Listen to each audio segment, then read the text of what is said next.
Hello friends, welcome to Two Brothers Finance and good evening. ಇವತ್ತಿನ market updates ಏನಂದ್ರೆ Sensex 158 points gain ಆಗಿ 85,265 ಅಲ್ಲಿ close ಆಗಿದೆ. Nifty 47 points gain ಆಗಿ 26,033 ಅಲ್ಲಿ ಕ್ಲೋಸ್ ಆಗಿದೆ. ಬ್ಯಾಂಕ್ ನಿಫ್ಟಿ 59 ಪಾಯಿಂಟ್ಸ್ ಡೌನ್ ಆಗಿ 59,288 ಅಲ್ಲಿ ಕ್ಲೋಸ್ ಆಗಿದೆ. ಫ್ರೆಂಡ್ಸ್, ಇವತ್ತು ಮಾರ್ಕೆಟ್ ನೋಡಿದ್ರಾ ಸ್ವಲ್ಪ ವೊಲೆಟೈಲ್ ಆಗಿ ರಿಯಾಕ್ಟ್ ಆಗಿದೆ. ಜೊತೆಗೆ ಇನ್ಲೈನ್ ಪಾಸಿಟಿವ್ ಆರ್ ನೆಗೆಟಿವ್ ಅಲ್ಲಿ ಕೂಡ ಕ್ಲೋಸ್ ಆಗಿದೆ, including mid and small caps ಕೂಡ.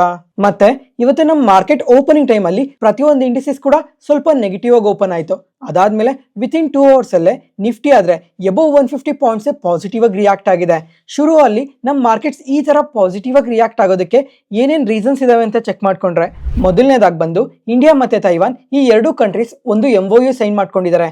ಇವಾಗ ಬ್ಯಾಂಕಿಂಗ್ ಮತ್ತೆ ಫಿನಾನ್ಷಿಯಲ್ ಸೆಕ್ಟರ್ ನ ತುಂಬಾನೇ ಸ್ಟ್ರೆಂಥನ್ ಮಾಡ್ಕೊಳ್ಳೋದಕ್ಕೋಸ್ಕರ. ಮತ್ತೆ ಕಾಮರ್ಸ್ ಮಿನಿಸ್ಟರ್ ಆದ ಪಿಯೂಷ್ ಗೋಯಲ್ ಅವ್ರ ಕಡೆಯಿಂದ ಒಂದು ಅಪ್ಡೇಟ್ ಬಂದಿದೆ.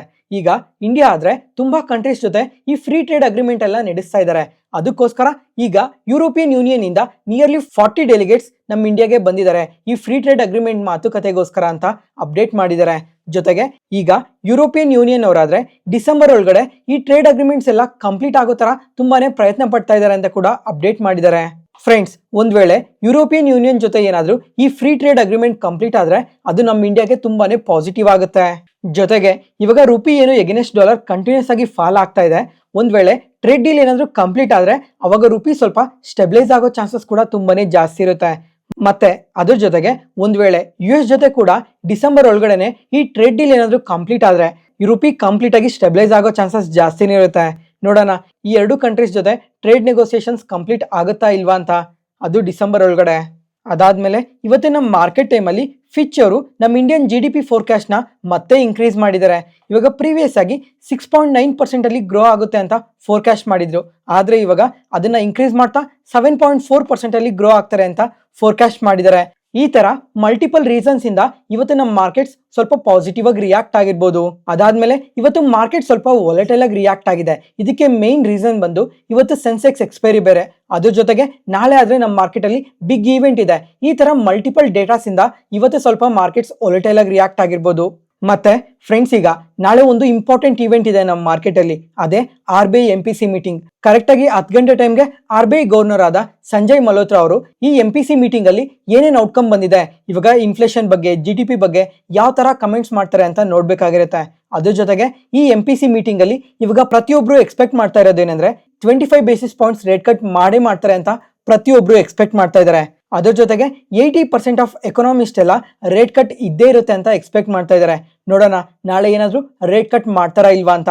ಜೊತೆಗೆ ಒಂದ್ ವೇಳೆ ರೇಟ್ ಕಟ್ ಏನಾದ್ರು ಮಾಡಿದ್ರೆ ಅದು ನಮ್ಮ ಮಾರ್ಕೆಟ್ಸ್ಗೆ ಸ್ವಲ್ಪ ಪಾಸಿಟಿವ್ ಆಗುತ್ತೆ. ಒಂದ್ ವೇಳೆ ರೇಟ್ ಕಟ್ ಏನಾದ್ರು ಪಾಸ್ ಮಾಡಿದ್ರೆ ನಮ್ಮ ಮಾರ್ಕೆಟ್ಸ್ ಸ್ವಲ್ಪ ನೆಗೆಟಿವ್ ಆಗಿ ರಿಯಾಕ್ಟ್ ಆಗೋ ಚಾನ್ಸಸ್ ಕೂಡ ಜಾಸ್ತಿನೇ ಇರುತ್ತೆ. ಜೊತೆಗೆ ಇದೇ ಮೀಟಿಂಗ್ ಅಲ್ಲಿ ಈ ಟ್ಯಾರಿಫ್ ರಿಲೇಟೆಡ್ ಆಗಿ ಏನಾದ್ರು ಸ್ಟೇಟ್ಮೆಂಟ್ಸ್ ಮಾಡ್ತಾರಾ ಅಂತ ನೋಡ್ಬೇಕು. ಜೊತೆಗೆ ಇವಾಗ ರುಪಿ ಆದ್ರೆ ಕಂಟಿನ್ಯೂಸ್ ಆಗಿ ಫಾಲ್ ಆಗ್ತಾನೆ ಇದೆ ಅಲ್ವಾ ಎಗೇನೆಸ್ಟ್ ಡಾಲರ್, ಇದ್ರ ರಿಲೇಟೆಡ್ ಆಗಿ ಕಮಿಂಗ್ ಟೈಮಲ್ಲಿ ಏನಾದ್ರು ಸ್ವಲ್ಪ ಮೆಜರ್ಸ್ ನ ತಗೊಂತಾರ ಅಂತ ನೋಡ್ಬೇಕಾಗಿರುತ್ತೆ. ಮತ್ತೆ ಈ ಮೀಟಿಂಗ್ ಅಲ್ಲಿ ರೇಟ್ ಕಟ್ ನ ಮಾಡಿ ಈ ರುಪಿ ಬಗ್ಗೆ ಯಾವುದೇ ತರ ಸ್ಟೇಟ್ಮೆಂಟ್ಸ್ ಮಾಡ್ಲಿಲ್ಲ ಅಂದ್ರೂ ಮಾರ್ಕೆಟ್ಸ್ ಸ್ವಲ್ಪ ನೆಗೆಟಿವ್ ಆಗಿ ರಿಯಾಕ್ಟ್ ಆಗೋ ಚಾನ್ಸಸ್ ಜಾಸ್ತಿ ಇರುತ್ತೆ. ಯಾಕಂದ್ರೆ ರುಪಿ ಕಂಟಿನ್ಯೂಸ್ ಆಗಿ ಫಾಲ್ ಆಗ್ತಾನೆ ಇದೆ. ಈ ತರ ರುಪಿ ಫಾಲ್ ಆಗೋದ್ರಿಂದ ನಮ್ಮ ಮಾರ್ಕೆಟ್ಸ್ಗೂ ಕೂಡ ಅದು ನೆಗೆಟಿವ್ ಆಗುತ್ತೆ. ಜೊತೆಗೆ ಇವತ್ತು ಕೋಟಕ್ ಮಹೀಂದ್ರ AMC ಅವರಾದ್ರೆ ಈ MPC ಮೀಟಿಂಗ್ ಅಲ್ಲಿ 50-50 ಚಾನ್ಸಸ್ ಇದೆ ರೇಟ್ ಕಟ್ ಮಾಡೋದಕ್ಕೆ ಅಂತ ಕಮೆಂಟ್ಸ್ ನ ಕೂಡ ಮಾಡಿದ್ದಾರೆ. ಮತ್ತೆ ಫ್ರೆಂಡ್ಸ್, ಇವಾಗ ಈ ರೇಟ್ ಕಟ್ ಮಾಡಿದ್ರು ಸಹ ಇವಾಗ ನಮ್ಮ ಮಾರ್ಕೆಟ್ ಅಲ್ಲಿ ಮಲ್ಟಿಪಲ್ ಟ್ಯಾಂಜೆಂಟ್ಸ್ ಓಪನ್ ಆಗಿದಾವೆ. ಅದಕ್ಕೋಸ್ಕರ ಇನ್ವೆಸ್ಟರ್ಸ್ ಆಗ್ಲಿ ಟ್ರೇಡರ್ಸ್ ಆಗ್ಲಿ ಮಾರ್ಕೆಟ್ ನ ಯಾವ ತರ ಬೇಕಾದ್ರೂ ತಗೊಬಹುದು. ಅದಕ್ಕೋಸ್ಕರ ನಾಳೆ ಬೆಳಿಗ್ಗೆ ಬಿಗಿನರ್ಸ್ ಯಾರನ್ನು ಟ್ರೇಡ್ ಮಾಡಕ್ ಹೋಗ್ಬೇಡಿ, ಮಾರ್ಕೆಟ್ಸ್ ಯಾವ ತರ ಬೇಕಾದ್ರೂ ಮೂವ್ ಆಗ್ಬೋದು. ಅದಕ್ಕೋಸ್ಕರ ಅದಾದ್ಮೇಲೆ ಇವಾಗ 10 ಗಂಟೆಗೇನೋ RBI MPC ಮೀಟಿಂಗ್ ಇಂದ ಔಟ್ಕಮ್ ಬರುತ್ತೆ. ಮತ್ತೆ 11:50ಕ್ಕೆ ಇವಾಗ ಪುಟಿನ್ ಅವರು ನಮ್ಮ ಮೋದಿ ಅವ್ರನ್ನ ಕೂಡ ಮೀಟ್ ಆಗ್ತಾ ಇದ್ದಾರೆ. ಇವಾಗ ಇವರಿಬ್ರು ಮೀಟಿಂಗ್ ಅಲ್ಲಿ ಡಿಫೆನ್ಸ್ ರಿಲೇಟೆಡ್ ಆಗಿ ಒಂದಲ್ಲ ಒಂದು ಪಾಸಿಟಿವ್ ಅಪ್ಡೇಟ್ಸ್ ಬಂದೇ ಬರುತ್ತೆ ಅಂತ ಮಾರ್ಕೆಟ್ಸ್ ಕೂಡ ಎಕ್ಸ್ಪೆಕ್ಟ್ ಮಾಡ್ತಾನೆ ಇದೆ. ಅದರಿಂದ ಡಿಫೆನ್ಸ್ ಕಂಪನೀಸ್ ಇವತ್ತು ಕೂಡ ಸ್ವಲ್ಪ ಪಾಸಿಟಿವ್ ಆಗಿ ರಿಯಾಕ್ಟ್ ಆಗಿದಾವೆ. ಜೊತೆಗೆ ಇವಾಗ ಸೋರ್ಸಸ್ ಇಂದ ಇನ್ಫಾರ್ಮೇಶನ್ ಬಂದಿದೆ ಅಂತ ಇನ್ನೊಂದು ಡೇಟಾ ಅಪ್ಡೇಟ್ ಆಗಿದೆ. ಈಗ $2 ಬಿಲಿಯನ್ ಸಬ್ಮೆರಿನ್ ಡೀಲ್ ಬಗ್ಗೆ ಒಂದ್ ಸ್ವಲ್ಪ ಪಾಸಿಟಿವ್ ಅಪ್ಡೇಟ್ಸ್ ಬಂದಿದಾವೆ. ಅದೇ ತರ ಇನ್ನ ನಾಳೆ ಏನಾದ್ರು ಈ ಡಿಫೆನ್ಸ್ ಬಗ್ಗೆ ಸ್ವಲ್ಪ ಪಾಸಿಟಿವ್ ಅಪ್ಡೇಟ್ಸ್ ಬರ್ಬೋದೇನೋ ಅಂತ ನೋಡೋಣ. ಮತ್ತೆ ಫ್ರೆಂಡ್ಸ್, ಇವಾಗ ನಮ್ಮ ಮಾರ್ಕೆಟ್ಸ್ ಈ ತರ ಫಾಲ್ ಆಗೋದಕ್ಕೆ ಇನ್ನೊಂದು ರೀಸನ್ ಕೂಡ ಇದೆ. ಈಗ ಜಪಾನ್ ಅಲ್ಲಿ 30 year bond yield all time ice ಅಲ್ಲಿ ಇದೆ. ಇವಾಗ ಈ ತರ ಬಾಂಡ್ ಈಲ್ಡ್ ಏನಕ್ಕೆ ಇನ್ಕ್ರೀಸ್ ಆಗ್ತಾ ಇದೆ ಅಂತಂದ್ರೆ ಡಿಸೆಂಬರ್ 19 ಜಪಾನ್ ಅಲ್ಲೂ ಕೂಡ ರೇಟ್ ನ ಇನ್ಕ್ರೀಸ್ ಮಾಡೋ ಚಾನ್ಸಸ್ ಇದೆ ಅನ್ನೋ ಒಂದು ಪಾಸಿಟಿವ್ ಸೆಂಟಿಮೆಂಟ್ ಇಂದಾನೆ.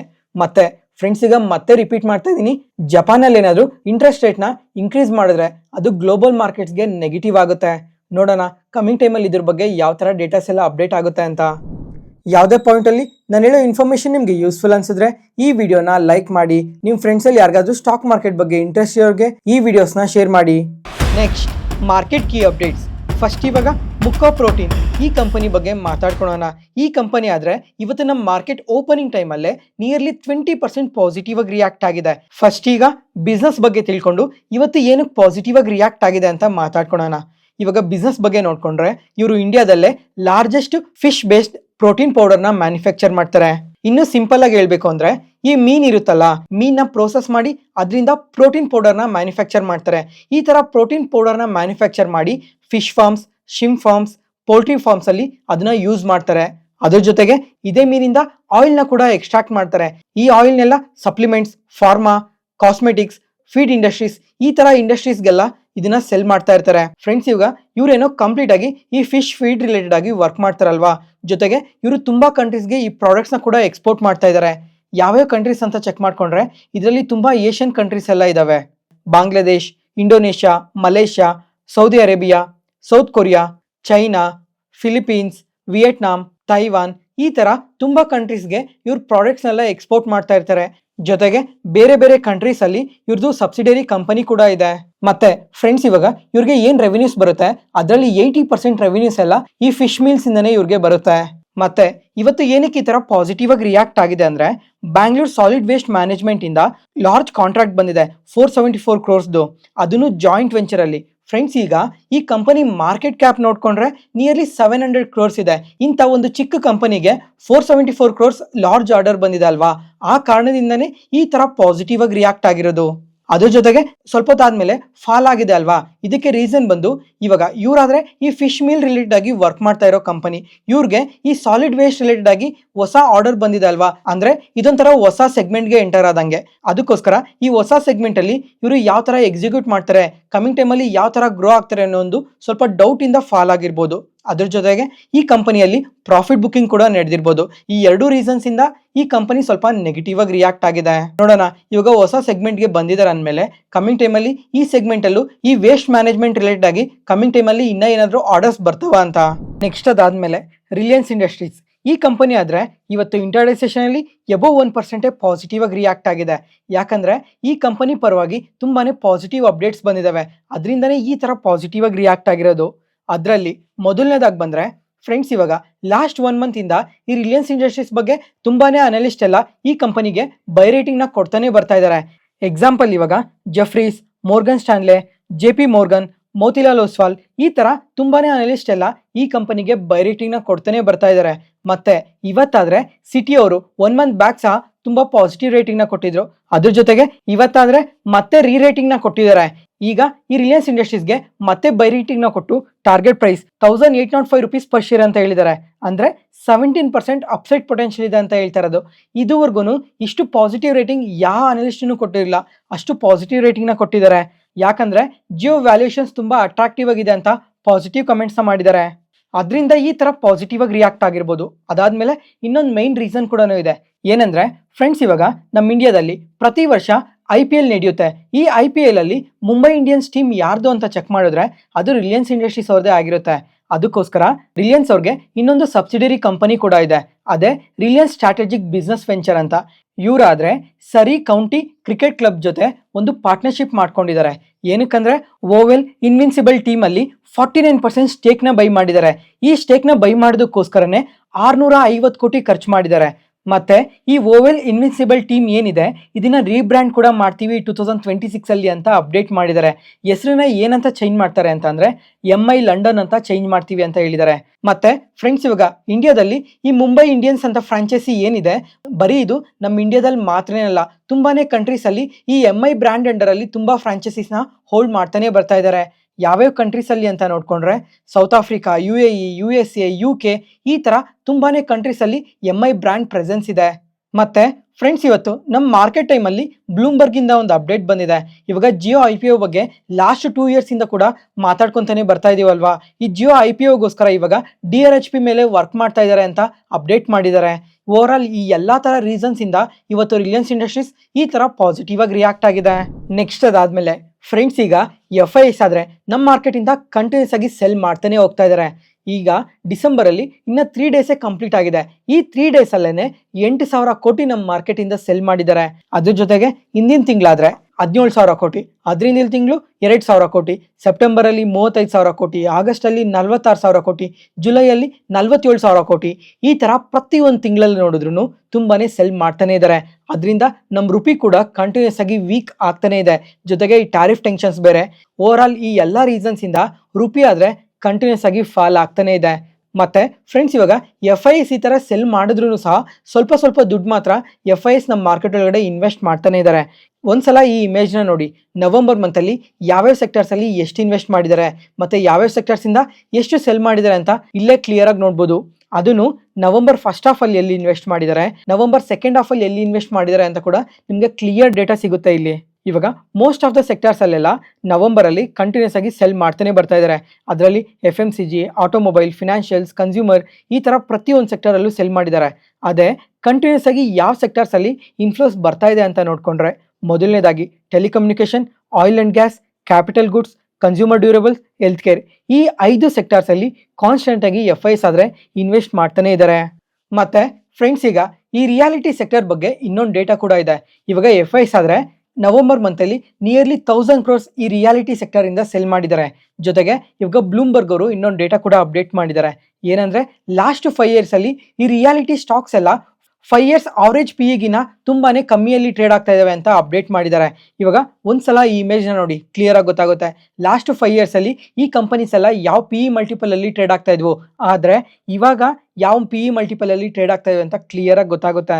ಜೊತೆಗೆ ಇಯರ್ ಟು ಟಿಲ್ ಡೇಟ್ ನೋಡ್ಕೊಂಡ್ರೆ ಪ್ರತಿ ಕಂಪನಿನೂ ತುಂಬಾನೇ ಫಾಲ್ ಆಗಿದಾವೆ. ಅದರಲ್ಲಿ ಅನಂತರಾಜ್ ಆದ್ರೆ 35% ಫಾಲ್ ಆಗಿದೆ, ಓಬ್ರಾಯ್ ರಿಯಾಲಿಟಿ 29%, ಬ್ರಿಗೇಡ್ ಎಂಟರ್ಪ್ರೈಸಸ್ 28%. ಈ ತರ ತುಂಬಾನೇ ಕಂಪನೀಸ್ ಎಲ್ಲ year to till date negative ಅಲ್ಲೇ ಟ್ರೇಡ್ ಆಗ್ತಾ ಇದಾವೆ. ಯಾಕಂದ್ರೆ ಫ್ರೆಂಡ್ಸ್, 2023-24 ಅಲ್ಲಿ ಈ ರಿಯಾಲಿಟಿ ಇಂಡೆಕ್ಸ್ ಎಷ್ಟು ಬೆಳೆದಿತ್ತು ಗೊತ್ತಾ? ನಿಯರ್ಲಿ 70% ವರ್ಗೂ ರಿಟರ್ನ್ಸ್ ಕೊಟ್ಟಿದೆ ಇನ್ವೆಸ್ಟರ್ಸ್ಗೆ. ಅಂದ್ರೆ ಕಂಪ್ಲೀಟ್ ಆಗಿ ರ್ಯಾಲಿ ಆಗಿತ್ತು. ಅದರಿಂದ ಇವಾಗ ಈ ರಿಯಾಲಿಟಿ ಸ್ಟಾಕ್ಸ್ ಎಲ್ಲ ಸ್ವಲ್ಪ ಕನ್ಸಾಲಿಡೇಟ್ ಆಗ್ತಾ ಇದಾವೆ. ನೋಡೋಣ ಇನ್ನ ಕಮಿಂಗ್ ಟೈಮ್ ಅಲ್ಲಿ ರಿಯಾಲಿಟಿ ಸೆಕ್ಟರ್ ಎಲ್ಲ ಯಾವ ತರ ಪಾಸಿಟಿವ್ ಆಗಿ ಗ್ರೋ ಆಗುತ್ತೆ ಅಂತ. ನೆಕ್ಸ್ಟ್ ಅದಾದ್ಮೇಲೆ ಪೈನ್ ಲ್ಯಾಬ್ಸ್. ಈ ಕಂಪನಿ ಆದ್ರೆ ನಮ್ಮ ಮಾರ್ಕೆಟ್ಗೆ ಲಿಸ್ಟ್ ಆದ್ಮೇಲೆ ಫಸ್ಟ್ ಟೈಮ್ ಇವರು ಕ್ವಾರ್ಟರ್ಲಿ ರಿಸಲ್ಟ್ಸ್ ನ ಪೋಸ್ಟ್ ಮಾಡಿದ್ದಾರೆ. ಈ ರಿಸಲ್ಟ್ಸ್ ಆದ್ರೆ ತುಂಬಾನೇ ಪಾಸಿಟಿವ್ ಆಗಿ ಪೋಸ್ಟ್ ಮಾಡಿದ್ದಾರೆ. ಇವಾಗ ರೆವಿನ್ಯೂಸ್ ಆದ್ರೆ ಇಯರ್ ಆನ್ ಇಯರ್ ಅಲ್ಲಿ 18% ಇನ್ಕ್ರೀಸ್ ಆಗಿದೆ, ಪ್ರಾಫಿಟ್ಸ್ 119% ಇನ್ಕ್ರೀಸ್ ಆಗಿದೆ. ಫ್ರೆಂಡ್ಸ್, ಈಗ ಇಯರ್ ಆನ್ ಇಯರ್ ಅಲ್ಲಿ ಸೇಮ್ ಕ್ವಾರ್ಟರ್ ಅಲ್ಲಿ ಇವರು 32 crores ಲಾಸಸ್ ನ ಪೋಸ್ಟ್ ಮಾಡಿದ್ರು. ಆದ್ರೆ ಈ ಕ್ವಾರ್ಟರ್ ಅಲ್ಲಿ ನಿಯರ್ಲಿ 6 crores ಇವರು ಪ್ರಾಫಿಟ್ಸ್ ನ ಪೋಸ್ಟ್ ಮಾಡಿದ್ದಾರೆ. ಆ ರೀಸನ್ಸ್ ಇಂದ ಇರ್ಬೋದು ನಮ್ಮ ಮಾರ್ಕೆಟ್ ಓಪನಿಂಗ್ ಟೈಮ್ ಅಲ್ಲಿ ಸ್ವಲ್ಪ ಪಾಸಿಟಿವ್ ಆಗಿ ರಿಯಾಕ್ಟ್ ಆಗಿದ್ದು. ಆದ್ರೆ ಇವತ್ತು ನಮ್ಮ ಮಾರ್ಕೆಟ್ ಕ್ಲೋಸ್ ಆಗೋಷ್ಟೊತ್ತಿಗೆ ನಿಯರ್ಲಿ 2% ನೆಗೆಟಿವ್ ಅಲ್ಲೇ ಕ್ಲೋಸ್ ಆಗಿದೆ. ಮತ್ತೆ ಫ್ರೆಂಡ್ಸ್, ಈಗ ಈ ಕಂಪನಿ IPO ಬಂದಿದ್ದು ನವೆಂಬರ್ ಅಲ್ಲಿ. ಆ ಟೈಮಲ್ಲಿ 9% ಪಾಸಿಟಿವ್ ಆಗಿ ಲಿಸ್ಟ್ ಆಯ್ತು. ಜೊತೆಗೆ ಇವಾಗ 1 month ಆಗಿರೋ ಕಾರಣದಿಂದ ಲಾಕ್ ಇನ್ ಪೀರಿಯಡ್ ಕೂಡ ಎಂಡ್ ಆಗುತ್ತೆ. ಜೊತೆಗೆ ಈ ಪೈನ್ ಲ್ಯಾಬ್ಸ್ ಅಲ್ಲಿ 2 tranches ಅಲ್ಲಿ ಲಾಕ್ ಇನ್ ಪೀರಿಯಡ್ ಎಂಡ್ ಆಗುತ್ತೆ. ಮೊದಲನೇ ಲಾಕ್ ಇನ್ ಪೀರಿಯಡ್ ಬಂದು ಡಿಸೆಂಬರ್ 8ನೇ ತಾರೀಕಿದೆ. ಅವತ್ತಾದ್ರೆ 2 ಕೋಟಿ ಶೇರ್ಸ್ ಟ್ರೇಡ್ಸ್ಗೆ ಎಲಿಜಿಬಲ್ ಆಗುತ್ತೆ. ಅದಾದ್ಮೇಲೆ 12ನೇ ತಾರೀಕು ಕೂಡ second trench lock in period end ಆಗುತ್ತೆ. ಅವತ್ತಾದ್ರೆ 4 ಕೋಟಿ ಶೇರ್ಸ್ ಟ್ರೇಡ್ಸ್ಗೆ ಎಲಿಜಿಬಲ್ ಆಗುತ್ತೆ. ಈ 2 ದಿನ ಸ್ವಲ್ಪ ಈ ಕಂಪನಿನ ಫೋಕಸ್ ಮಾಡಿ. ಯಾಕಂದ್ರೆ ಆ ಟೈಮಲ್ಲಿ ಸ್ವಲ್ಪ ಫಾಲ್ ಆಗೋ ಚಾನ್ಸಸ್ ಕೂಡ ಇರುತ್ತೆ. ಏನಕ್ಕೆ ಇದನ್ನ ಸ್ಪೆಸಿಫಿಕ್ ಆಗಿ ಹೇಳ್ತಾ ಇದ್ದೀನಿ ಅಂತಂದ್ರೆ, ಇವಾಗ ಲಾಸ್ಟ್ ಮಂತ್ ಅಲ್ಲಿ ಈ ಕಂಪನಿ IPO ಬಂದಿದೆ. ತುಂಬಾ ಜನ ಇನ್ವೆಸ್ಟರ್ಸ್ ಎಲ್ಲ ಈ ಕಂಪನಿ IPO ದಲ್ಲಿ ಪಾರ್ಟಿಸಿಪೇಟ್ ಮಾಡಿರ್ಬೋದು. ಅದಕ್ಕೋಸ್ಕರ ಅದ್ರ ಜೊತೆಗೆ ಲಾಕ್ ಇನ್ ಪೀರಿಯಡ್ ಎಂಡ್ ಆಗೋ ಹಿಂದಿನ ದಿನ ಕೂಡ ಒಂದ್ಸಲ ಮಾರ್ಕೆಟ್ ನ್ಯೂಸ್ ಅಲ್ಲಿ ನೆನಪಿಸ್ತೀನಿ. ನೆಕ್ಸ್ಟ್ ಅದಾದ್ಮೇಲೆ BEML. ಈ ಕಂಪನಿ ಬಗ್ಗೆ ನಿನ್ನೆ ಮಾರ್ಕೆಟ್ ನ್ಯೂಸ್ ಅಲ್ಲೂ ಮಾತಾಡ್ಕೊಂಡಿದ್ವಿ. ನಿನ್ನೆ ಆದ್ರೆ ಬ್ಯಾಂಗ್ಳೂರ್ ಮೆಟ್ರೋ ರೈಲ್ ಕಾರ್ಪೊರೇಷನ್ ಇಂದ 414 crores ಆರ್ಡರ್ ಬಂದಿತ್ತು ಅಂತ ಹೇಳಿದ್ದೆ. ಅದಾದ್ಮೇಲೆ ಇವತ್ತಾದ್ರೆ 157 crores ಮತ್ತೆ ಒಂದು ಹೊಸ ಆರ್ಡರ್ ಬಂದಿದೆ. ಈ ರೈಲ್ವೆ ಮೇಂಟೆನೆನ್ಸ್ ಗೋಸ್ಕರ ಅಂತ ಎಕ್ಸ್ಚೇಂಜ್ ಫೈಲಿಂಗ್ ಅಲ್ಲಿ ಅಪ್ಡೇಟ್ ಮಾಡಿದ್ದಾರೆ. ಅದರಿಂದನೇ ಇವತ್ತು ನಮ್ಮ ಮಾರ್ಕೆಟ್ ಓಪನಿಂಗ್ ಟೈಮ್ ಅಲ್ಲಿ ಸ್ವಲ್ಪ ಪಾಸಿಟಿವ್ ಆಗಿ ರಿಯಾಕ್ಟ್ ಆಗಿದ್ದು. ನೆಕ್ಸ್ಟ್ ಅದಾದ್ಮೇಲೆ ಪೆಟ್ರೋನೆಟ್ LNG. ಈ ಕಂಪನಿ ಆದ್ರೆ ಇವತ್ತು ಇಂಟ್ರಾಡೇ ಸೆಷನ್ ಅಲ್ಲಿ ಎಬೋ 4% ಪಾಸಿಟಿವ್ ಆಗಿ ರಿಯಾಕ್ಟ್ ಆಗಿದೆ. ಯಾಕಂದ್ರೆ ಇವತ್ತು ONGC oil and natural gas corporation company ಇದೆ ಅಲ್ವಾ, ಈ ಕಂಪನಿ ಜೊತೆ ಒಂದು 15 years ಲಾಂಗ್ ಕಾಂಟ್ರಾಕ್ಟ್ ಮಾಡ್ಕೊಂಡಿದ್ದಾರೆ. ಅದರಿಂದನೇ ಈ ತರ ಪಾಸಿಟಿವ್ ಆಗಿ ರಿಯಾಕ್ಟ್ ಆಗಿರೋದು. ಈಗ ಈ ಕಾಂಟ್ರಾಕ್ಟ್ ಏನಕ್ಕೋಸ್ಕರ ಅಂತ ಅಂದ್ರೆ, ಲಿಕ್ವಿಫೈಡ್ ನ್ಯಾಚುರಲ್ ಗ್ಯಾಸ್ನ ಸಪ್ಲೈ ಮಾಡೋದಕ್ಕೆ ಅಂತ ಎಕ್ಸ್ಚೇಂಜ್ ಫೈಲಿಂಗ್ ಅಲ್ಲಿ ಅಪ್ಡೇಟ್ ಮಾಡಿದ್ದಾರೆ.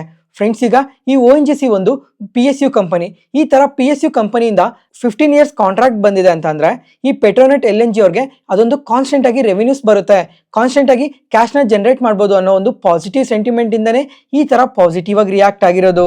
ನೆಕ್ಸ್ಟ್, ಭಾರತ್ ರಸಾಯನ್. ಈ ಕಂಪನಿ ಆದ್ರೆ ಸ್ಟಾಕ್ ಸ್ಪ್ಲಿಟ್ ಮತ್ತೆ ಬೋನಸ್ ಎರಡನ್ನೂ ಅನೌನ್ಸ್ ಮಾಡಿದ್ದಾರೆ. ಇದಕ್ಕೆ ರೆಕಾರ್ಡ್ ಡೇಟ್ ಬಂದು ಡಿಸೆಂಬರ್ 12. ಫ್ರೆಂಡ್ಸ್, ಈಗ ಈ ಕಂಪನಿಯಲ್ಲಿ ನೀವೇನಾದ್ರೂ ಬೋನಸ್ಗೆ ಅಥವಾ ಸ್ಟಾಕ್ ಸ್ಪ್ಲಿಟ್ಗೆ ಎಲಿಜಿಬಲ್ ಆಗಬೇಕು ಅಂದ್ರೆ ನಿಮ್ ಡಿಮ್ಯಾಟ್ ಅಕೌಂಟ್ ಅಲ್ಲಿ ಭಾರತ್ ರಸಾಯನ್ ಸ್ಟಾಕ್ 10ನೇ ತಾರೀಕು ಒಳಗಡೆನೆ ಬೈ ಮಾಡಿರ್ಬೇಕಾಗಿರುತ್ತೆ. ಮತ್ತೆ ಈ ಸ್ಟಾಕ್ ಸ್ಪ್ಲಿಟ್ 1:2 ರೇಷಿಯೋದಲ್ಲಿ ಅನೌನ್ಸ್ ಮಾಡಿದ್ದಾರೆ. ಬೋನಸ್ ಆದ್ರೆ 1:1 ರೇಷಿಯೋದಲ್ಲಿ ಅನೌನ್ಸ್ ಮಾಡಿದ್ದಾರೆ. ಫ್ರೆಂಡ್ಸ್, ಈಗ ಇದೆಲ್ಲ ಕ್ಯಾಲ್ಕುಲೇಟ್ ಮಾಡಿ ಫೈನಲ್ ಆಗಿ ಯಾವ ತರ ವರ್ಕ್ ಆಗುತ್ತೆ ಅಂತ ಕೂಡ ಹೇಳ್ತೀನಿ ನೋಡಿ. ಈಗ ಇವರು 1:2 ರೇಷಿಯೋದಲ್ಲಿ ಸ್ಟಾಕ್ ಸ್ಪ್ಲಿಟ್ ನ ಅನೌನ್ಸ್ ಮಾಡಿದ್ದಾರೆ. ಈ ಕಂಪನಿ ಕರೆಂಟ್ ಮಾರ್ಕೆಟ್ ಪ್ರೈಸ್ ಬಂದು 10,000 ಗಿನ್ನ ಜಾಸ್ತಿಯಲ್ಲೇ ಟ್ರೇಡ್ ಆಗ್ತಾ ಇದೆ. ಇವಾಗ 1:2 ರೇಷಿಯೋದಲ್ಲಿ ಸ್ಟಾಕ್ ಸ್ಪ್ಲಿಟ್ ಅನೌನ್ಸ್ ಮಾಡಿದ್ದಾರೆ ಅಂತಂದ್ರೆ ಆ 10,000 ಡಿವೈಡ್ ಬೈ 2 ಮಾಡ್ಬೇಕಾಗಿರುತ್ತೆ. ಆಗ ಪರ್ ಶೇರ್ ವ್ಯಾಲ್ಯೂ ಬಂದು 5,000 ಸಮಥಿಂಗ್ ವರೆಗೂ ಬರುತ್ತೆ. ಮತ್ತೆ ಇನ್ನೊಂದು ಅಡಿಷನಲ್ ಶೇರ್ ಬಂದು ನಿಮ್ ಡಿಮ್ಯಾಟ್ ಅಕೌಂಟ್ಗೆ ಆಡ್ ಆಗುತ್ತೆ. ಸ್ಟಾಕ್ ಸ್ಪ್ಲಿಟ್ ಏನೋ ಕಂಪ್ಲೀಟ್ ಆಯ್ತು, ನಿಮ್ ಡಿಮ್ಯಾಟ್ ಅಕೌಂಟ್ ಅಲ್ಲಿ 2 ಶೇರ್ಸ್ ನ ಹೋಲ್ಡ್ ಮಾಡ್ತಾ ಇದೀರಾ. ಈಗ ಶೇರ್ ಪ್ರೈಸ್ ಬಂದು 5,000 ಅರೌಂಡ್ ಅಲ್ಲಿ ಟ್ರೇಡ್ ಆಗ್ತಾ ಇದೆ. ಅದಾದ್ಮೇಲೆ ಬೋನಸ್ ನ ಕೂಡ ಇಶ್ಯೂ ಮಾಡಿದ್ದಾರೆ 1:1 ರೇಷಿಯೋದಲ್ಲಿ. ಇದು ಯಾವ ತರ ವರ್ಕ್ ಆಗುತ್ತೆ ಅಂದ್ರೆ ಫ್ರೆಂಡ್ಸ್, ಈಗ 2 ಶೇರ್ಸ್ ನ ಹೋಲ್ಡ್ ಮಾಡ್ತಾ ಇರೋದ್ರಿಂದ ಅದು 4 ಶೇರ್ಸ್ ಆಗುತ್ತೆ. ಆಗ ಶೇರ್ ಪ್ರೈಸ್ ಕೂಡ ಡಿವೈಡ್ ಬೈ 2 ಮಾಡ್ಬೇಕಾಗಿರುತ್ತೆ. ಆಗ ಫೈನಲ್ ಆಗಿ ಬಂದು ಕಂಪನಿ ಶೇರ್ ಪ್ರೈಸ್ 2,500 ಅಲ್ಲಿ ಟ್ರೇಡ್ ಆಗ್ತಾ ಇರುತ್ತೆ. ಫೈನಲ್ ಆಗಿ ನಿಮ್ಮ ಹತ್ರ 4 ಶೇರ್ಸ್ ಇರುತ್ತೆ 2,500 ರುಪೀಸ್ ಅಲ್ಲಿ. ಮತ್ತೆ ಈಗ ಬೋನಸ್ ಆಗ್ಲಿ ಸ್ಟಾಕ್ ಸ್ಪ್ಲಿಟ್ ಆಗ್ಲಿ ಏನಕ್ಕೆ ಮಾಡ್ತಾರೆ ಅಂತ ಅಂದ್ರೆ ಲಿಕ್ವಿಡಿಟಿನ ಇನ್ಕ್ರೀಸ್ ಮಾಡ್ಕೊಳೋದಕ್ಕೆ, ಅದ್ರ ಜೊತೆಗೆ ರಿಟೇಲ್ ಪಾರ್ಟಿಸಿಪೇಷನ್ ಕೂಡ ಇನ್ಕ್ರೀಸ್ ಆಗುತ್ತೆ. ಯಾಕಂದ್ರೆ ಈ ಕಂಪನಿ ಈಗ ಕರೆಂಟ್ ಮಾರ್ಕೆಟ್ ಪ್ರೈಸ್ ಬಂದು 10,000 ಅಲ್ಲಿ ಟ್ರೇಡ್ ಆಗ್ತಾ ಇದೆ. ಈ ತರ ಇಷ್ಟು ಪ್ರೈಸ್ ಕೊಟ್ಟು ಯಾರನ್ನು ಬೈ ಮಾಡೋದಕ್ಕೆ ನೋಡಲ್ಲ ಅಷ್ಟಾಗಿ. ಅದಕ್ಕೋಸ್ಕರ ಸ್ಟಾಕ್ ಸ್ಪ್ಲಿಟ್ ಅಥವಾ ಬೋನಸ್ ನ ಇಶ್ಯೂ ಮಾಡೋದ್ರಿಂದ ರಿಟೇಲ್ ಪಾರ್ಟಿಸಿಪೇಷನ್ ಇನ್ಕ್ರೀಸ್ ಆಗುತ್ತೆ ಅಂತಾನೆ ಈ ತರ ಮಾಡ್ತಾರೆ. ಅದರ ಜೊತೆಗೆ ಇವತ್ತು ಇನ್ನೊಂದು ಕಂಪನಿ ಕೂಡ ಇದೇ ತರ ಸ್ಟಾಕ್ ಸ್ಪ್ಲಿಟ್ ಮತ್ತೆ ಬೋನಸ್ ನ ಅನೌನ್ಸ್ ಮಾಡಿದೆ. ಅದೇ ಬೆಸ್ಟ್ ಆಗ್ರೋ ಲೈಫ್. ಈ ಕಂಪನಿ ಆದ್ರೆ ಇವತ್ತು ಇಂಟ್ರಾಡೇ ಸೆಷನ್ ಅಲ್ಲಿ ನಿಯರ್ಲಿ 7% ವರೆಗೂ ಪಾಸಿಟಿವ್ ಆಗಿ ರಿಯಾಕ್ಟ್ ಆಗಿದೆ. ಮತ್ತೆ ಇವರಾದ್ರೆ 1:10 ರೇಷಿಯೋದಲ್ಲಿ ಸ್ಟಾಕ್ ಸ್ಪ್ಲಿಟ್ ನ ಅನೌನ್ಸ್ ಮಾಡಿದ್ದಾರೆ. ಮತ್ತೆ ಬೋನಸ್ ಆದ್ರೆ 1:2 ರೇಷಿಯೋದಲ್ಲಿ ಅನೌನ್ಸ್ ಮಾಡಿದ್ದಾರೆ. ಅದರಿಂದ ಸ್ಟಾಕ್ ಸ್ಪ್ಲಿಟ್ ಮತ್ತೆ ಬೋನಸ್ ಎಲ್ಲ ಕಂಪ್ಲೀಟ್ ಆಗೋಷ್ಟೊತ್ತಿಗೆ ಈ ಕಂಪನಿ ನಿಯರ್ಲಿ 13 ರುಪೀಸ್ಗೆ ಬರುತ್ತೆ. ಇನ್ನು ಈಗ ರೆಕಾರ್ಡ್ ಡೇಟ್ ಬಗ್ಗೆ ಯಾವುದೇ ತರ ಅಪ್ಡೇಟ್ಸ್ ಮಾಡಿಲ್ಲ. ಡಿಸೆಂಬರ್ 29 ಅಪ್ರೂವಲ್ಸ್ ಎಲ್ಲ ಕಂಪ್ಲೀಟ್ ಆದ್ಮೇಲೆ ಇವರು ರೆಕಾರ್ಡ್ ಡೇಟ್ ನ ಅನೌನ್ಸ್ ಮಾಡ್ತಾರೆ. ನೆಕ್ಸ್ಟ್ ಅದಾದ್ಮೇಲೆ RVNL. ಈ ಕಂಪನಿ ಆದ್ರೆ ಇವತ್ತು ಇಂಟ್ರಾಡೇ ಸೆಷನ್ ಅಲ್ಲಿ ನಿಯರ್ಲಿ 2% ವರೆಗೂ ಪಾಸಿಟಿವ್ ಆಗಿ ರಿಯಾಕ್ಟ್ ಆಗಿದೆ.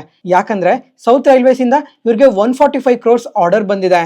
ಏನಕ್ಕೋಸ್ಕರ ಅಂತ ಅಂದ್ರೆ ಈ ಟ್ರಾಕ್ಷನ್ ಪವರ್ ಪ್ರಾಜೆಕ್ಟ್ಗೋಸ್ಕರ ಅಂತ ಎಕ್ಸ್ಚೇಂಜ್ ಫೈಲಿಂಗ್ ಅಲ್ಲಿ ಅಪ್ಡೇಟ್ ಮಾಡಿದ್ದಾರೆ. ಅದ್ರ ಜೊತೆಗೆ ರೇಟೆಲ್ ಅವ್ರಿಗೂ ಒಂದು ಆರ್ಡರ್ ಬಂದಿದೆ 49 crores worth of order Mumbai metro development ಅಥಾರಿಟಿಯಿಂದ. ಈ ಆರ್ಡರ್ ಅಲ್ಲಿ ಇವ್ರೇನ್ ಮಾಡ್ಬೇಕು ಅಂದ್ರೆ ಈ ರೈಲ್ವೆ ಕಮ್ಯುನಿಕೇಶನ್ ಸಿಸ್ಟಮ್ಸ್ ಅಲ್ಲಿ ಬಳಸೋ ಸ್ವಲ್ಪ ಎಕ್ವಿಪ್ಮೆಂಟ್ಸ್ ನ ಡಿಸೈನ್ ಮಾಡಿ ಡೆವಲಪ್ ಮಾಡಬೇಕು ಅಂತ ಎಕ್ಸ್ಚೇಂಜ್ ಫೈಲಿಂಗ್ ಅಲ್ಲಿ ಅಪ್ಡೇಟ್ ಮಾಡಿದ್ದಾರೆ. ಮತ್ತೆ ಫ್ರೆಂಡ್ಸ್, ಈಗ ರೈಲ್ವೇಸ್ಗಾದ್ರೆ ಕಂಟಿನ್ಯೂಸ್ ಆಗಿ ಒಂದಲ್ಲ ಒಂದು ಆರ್ಡರ್ ಬರ್ತಾನೆ ಇದೆ ಲಾಸ್ಟ್ 1 ಮಂತ್ ಇಂದ. ಇವಾಗ ನೆಕ್ಸ್ಟ್ ಮಂತ್ ಅಲ್ಲಿ ಬಜೆಟ್ ಕೂಡ ಇದೆ. ಬಜೆಟ್ ಅಲ್ಲಿ ಏನಾದ್ರು ಈ ರೈಲ್ವೇಸ್ ರಿಲೇಟೆಡ್ ಆಗಿ ಸ್ವಲ್ಪ ಅಲೋಕೇಶನ್ ನ ಇನ್ಕ್ರೀಸ್ ಮಾಡ್ತಾರಾ ಇಲ್ವಾ ಅಂತ ನೋಡ್ಬೇಕಾಗಿರುತ್ತೆ. ಈ ವಿಡಿಯೋನ ಇಲ್ಲಿವರೆಗೂ ನೋಡ್ತಾ ಇದ್ದೀರಾ ಅಂದ್ರೆ ನಾನು ಹೇಳ್ತಿರೋ ಇನ್ಫಾರ್ಮೇಶನ್ ನಿಮಗೆ ತುಂಬಾ ಉಪಯೋಗ ಆಗ್ತಿದೆ ಅಂತ ಅನ್ಕೊಂತೀನಿ. ಅದಕ್ಕೋಸ್ಕರ ಈ ವಿಡಿಯೋನ ಲೈಕ್ ಮಾಡಿ, ಈ ಚಾನಲ್ನ ಸಬ್ಸ್ಕ್ರೈಬ್ ಆಗಿ. ಈ ತರ ಕಂಟೆಂಟ್ನ ಪ್ರತಿದಿನ ಪೋಸ್ಟ್ ಮಾಡ್ತಾನೆ ಇರ್ತೀವಿ, ಅವನ್ನ ತಪ್ಪದೆ ನೋಡ್ಬೋದು.